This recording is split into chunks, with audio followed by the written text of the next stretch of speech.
ស្ដីបងឡុងខានជួបគ្នាយូរហើយប្រពន្ធកូនសុខសប្បាយទេមានអីធីតាសុខសប្បាយតើហើយចុះកូនចៅឯងអីសុខសប្បាយឬអត់ចាបងគ្មានបញ្ហាទេសុខសប្បាយទាំងអស់គ្នាហ្នឹងណាបងហើយបងទៅណាមកណាដែរហ្នឹងអូបងគិតថាទៅទិញផ្លែឈើនៅចិត្តហ្នឹងណាហើយចេះដល់អីក៏ជួបជាមួយឯងបងទៅទិញឲ្យហើយពីព្រោះស្អែកនេះបងដូចប្រពន្ធបងទៅស្រុកហើយថ្ងៃច័ន្ទណាបងនឹងត្រឡប់មកវិញហ្នឹងណាបងឡុងជាកូនកតញ្ញូមែនខ្ញុំឃើញបងឡុងបែបនេះខ្ញុំអាណិតម៉ែពុកណាម៉ែពុកមិនមានអ្នកយកចិត្តទុកដាក់បែបហ្នឹងទេក្រៅពីខ្ញុំនិងបងស្រីខ្ញុំរីឯកូនផ្សេងទៀតណាមិនទៅ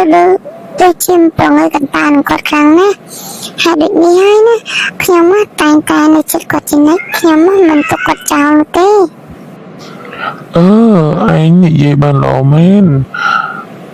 យើងគ្រប់គ្នាត្រូវធ្វើតួនាទីជាកូន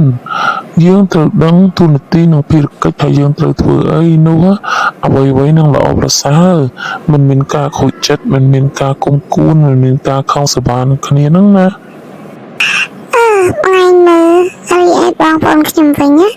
ម៉ែស្ដីអត់បន្តិចបន្តួចមិនមកចិត្តហើយជាពិសេសប្រត្រូវកាន់ជើងធូប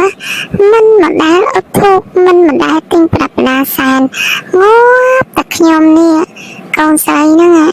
ធ្វើមហូបនេះផងទៅខាងប្តីផងមួយឆ្នាំណាសែនផ្ទះ2ផ្ទះ3ទៅឯងនិយាយពីបនវិញមិនដឹងជាយកទៅណាអស់ទេមកឡងអើយហើយមកវិញជ័យទៅជាកំសត់ណែកូនចៅធ្វើបែបនេះមិនល្អសោះគួរតែកែប្រែប៉ុន្តែបងប្អូនឯងមើលទៅពិបាកនិយាយណាអើយចង់ណែនាំអីក៏ពិបាកបងអើយនិយាយឡើងកើតហើយ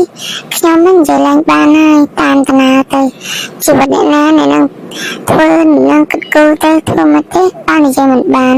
បណ្ដោយឲ្យរាល់ថ្ងៃខ្ញុំមិនខ្វល់នឹងអ្វីទេ